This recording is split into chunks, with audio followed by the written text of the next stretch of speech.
Alright, this is B6, this is about human learning. I'm going to simplify this a little bit and use a bit of a model. You'll see where this is going in a second. So our brain is made up of billions of neurons. These individual cells, I've drawn them a bit like little stars. They would actually have many connections, many of these thready bits coming off, if you like, dendrites. Now, in an undeveloped brain like in a baby, most of these neurons are not connected, and it is just experience and stimuli from the environment, seeing things, hearing things, touching things, tasting things, and so on. What will happen is these things will start to make connections between each other. So perhaps that connection there between these two neurons. Now, the model I'm going to use, it doesn't work like this, but this might help you appreciate the idea. Let's say, for example, that this neuron in some way, doesn't matter how, because we're making this up, but in some way contains the knowledge that France is a country. This neuron over here contains knowledge that Italy is a country. Perhaps this one down here contains knowledge about capital cities. So if we had some information, for example, Italy, the capital city of Italy is Rome, perhaps we would make connections between those parts of our brain. Now, the more often we come across that information, the stronger that connection becomes, the more permanent it becomes. The more stimuli we associate with this, so perhaps if you went to Italy and actually went to Rome, you might make more connections, because you might see things there like some of the buildings and some of the history there, and you would start to make more and more connections. So the more stimuli we associate with something, the more of these connections you get. Now, don't get the idea that each neuron somehow carries a little bit of information. Your brain doesn't work like a computer. But I want you to get the idea here that it's all about forming connections between neurons. It's not quite clear really how a cell can chemically remember things such as a memory of a place or something that happened, or the expression on someone's face, or whatever it might be you're trying to remember. It's a lot more complex than we're suggesting. But what we're trying to get to here is the idea that the more times this connection is used, the more permanent it becomes. If a connection isn't used regularly, or maybe is only done once, it's unlikely to be permanent. Depends how much we really think about this. If I said to you, I want you to remember the word banana, and if you can remember the word banana in a week's time, I'll give you £1 million. Well, yeah, you might well remember it, but that's because you'd think, well, I better remember it because then I'll get £1 million, and that £1 million, all the things I can do with it. So you're making more connections. That's what it's all about. Lots and lots of connections. The useful word here for you is, I've come across this before, useful term is nerve impulse, for the message that gets sent along these axons. We can use the term fire, so you can talk about a nerve impulse being fired. We would say this neuron has fired a nerve impulse. In fact, what they do is they can send multiple nerve impulses down, so the more they send, the more permanent it becomes. So repetition is actually an important part of learning. Repeatedly being exposed to a stimulus will allow you to make some learning connection to it, and you'll be familiar with this. For example, learning your times tables.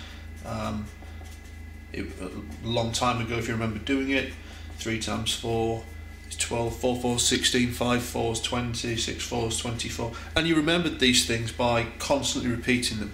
Now, it's not quite the same for everything. For example, if you sat down and read your textbooks over and over and over and over again, would you remember it all? No, not necessarily. So there are differences between information, but certainly repetition helps. Interestingly, visualizing. If you imagine yourself doing something, so let's take a mechanical skill such as taking a penalty in football. To imagine yourself running up, taking that kick, what would happen as you kicked it, where it went, it actually helps, because the same neurons would be firing their messages to they'll actually be going to the muscles, the effectors. But it does actually help. You can sometimes see this players like Johnny Wilkinson when they do rugby, and Farrell, of course, in the new number 10. You can see them beforehand imagining what they're going to do before they actually kick the conversion or the penalty, and it helps because it's pre-loading, if you like, your muscles. So visualization can also help. An interesting little side line on learning is to do with language, and it turns out that there is a limit to the age that we can actually learn language. After about age 8 or 9, it becomes very difficult to learn language.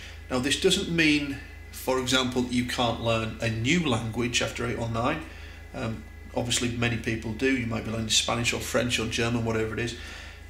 It means you can't learn the first language beyond the age of 8. It's something we pick up quite quickly, language, without even realising it. 2 and 3 year olds are able to talk, they understand grammar, how words fit together, how sentences fit together, and it's picked up quite easily. But beyond the age of 8, it becomes difficult. We know this from the existence of what's called feral children. Feral means wild, and although it's not so common nowadays to have children completely brought up in the wild, perhaps by animals, we certainly have examples, unfortunately, of children who've been brought up without proper human contact, and they find it difficult to learn language after a certain age. Just to come back to this idea again of the stimuli being necessary to make connections. If children are not stimulated enough, don't have access to as many things, they won't form as many connections. Babies are very, very good at this, making connections between things. You can do it all the way through your life. It just becomes a bit more difficult as you get older to learn new things. Although you can, there's nothing stopping you, it becomes a bit more difficult. Okay, let's have a look now at memory.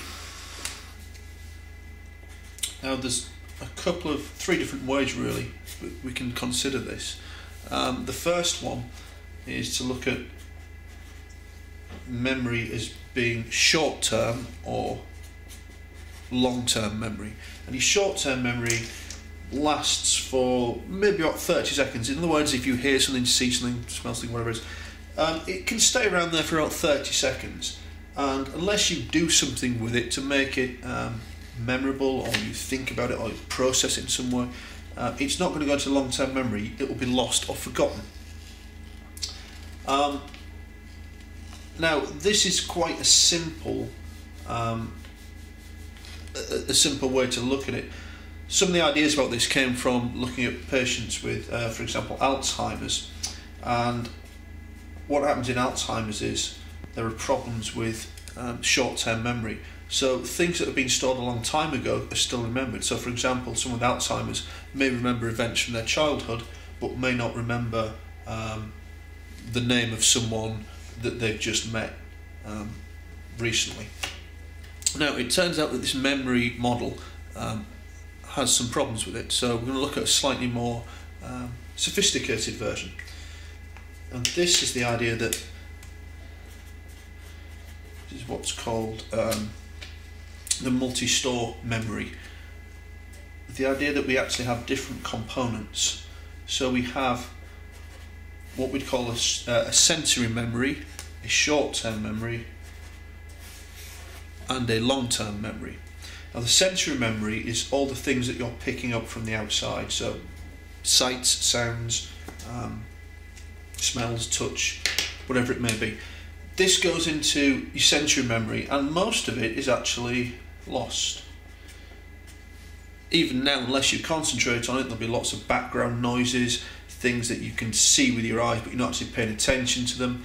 And you're constantly taking this stuff in, and your brain is sorting it out for you and deciding, is this something I think I'm going to need, in which case no, or is it something I think I might need to keep hold of? If the answer is yes, then we process it in some way and get it into our short-term memory.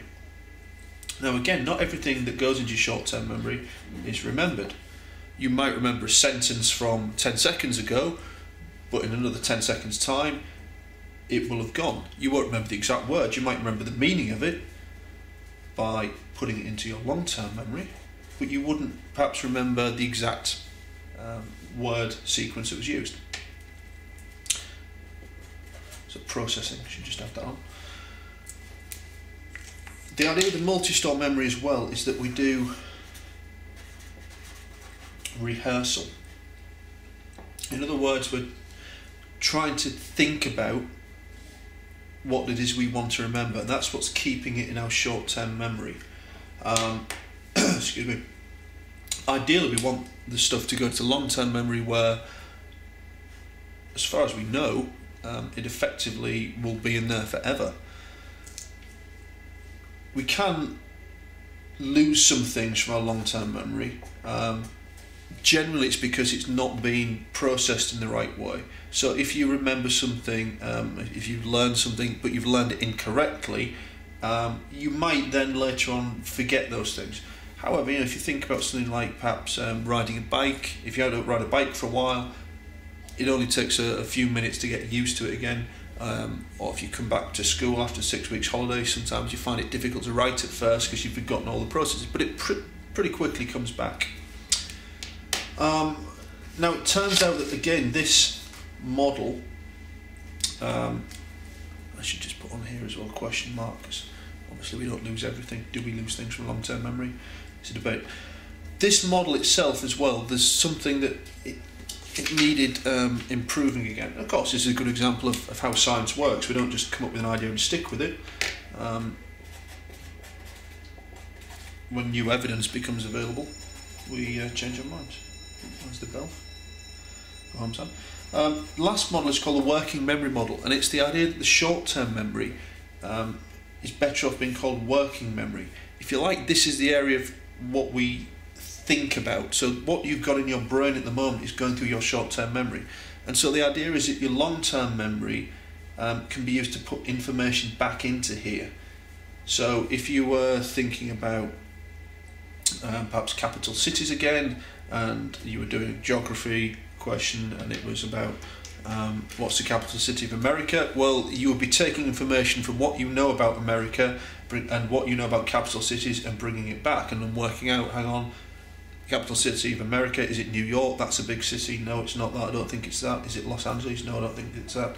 Oh, it's Washington DC. And so you're pulling information back into your short-term memory all the time, and that's the bit that you use for thinking about. This is also the part, the short-term memory or the working memory, where we think it can only hold 7 bits of information plus or minus 2. So that's like saying either 5 or up to 9 bits of information. That's what the plus or minus 2 bit means. This is the bit where we were looking at how many letters and numbers you can remember. Short-term memory or working memory holds about 7 pieces of information at any one time.